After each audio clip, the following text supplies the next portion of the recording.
بسم الله الرحمن الرحيم. ويل للمطففين الذين إذا اكتالوا على الناس يستوفون وإذا كالوهم أو وزنوهم يخسرون ألا يظن أولئك أنهم مبعوثون ليوم عظيم يوم يقوم الناس لرب العالمين كلا إن كتاب الفجار لفي سجين وما أدراك ما سجين كتاب مرقوم ويل يومئذ للمكذبين الذين يكذبون بيوم الدين وما يكذب به إلا كل معتد أثيم إذا تتلى عليه آياتنا قال أساطير الأولين كلا بل ران على قلوبهم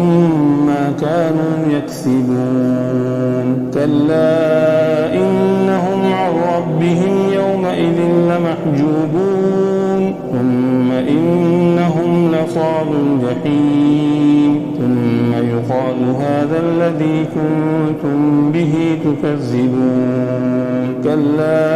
إن كتاب الأبرار لفي عليين وما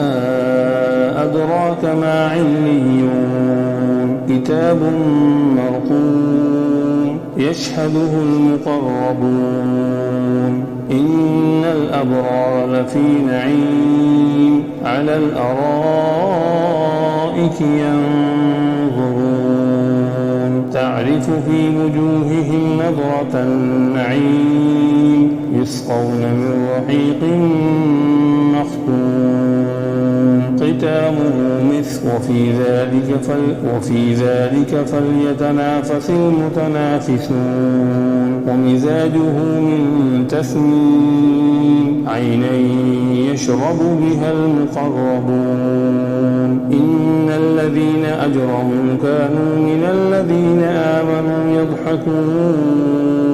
وإذا مروا بهم يتغامزون وإذا انقلبوا إلى أهلهم انقلبوا فكين وإذا رأوهم قالوا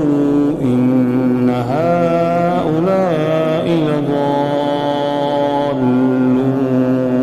وما أرسلوا عليهم حافظين واليوم الذين آمنوا من الكفار يضحكون على الأرائك ينظرون هل ثوب الكفار ما كانوا يفعلون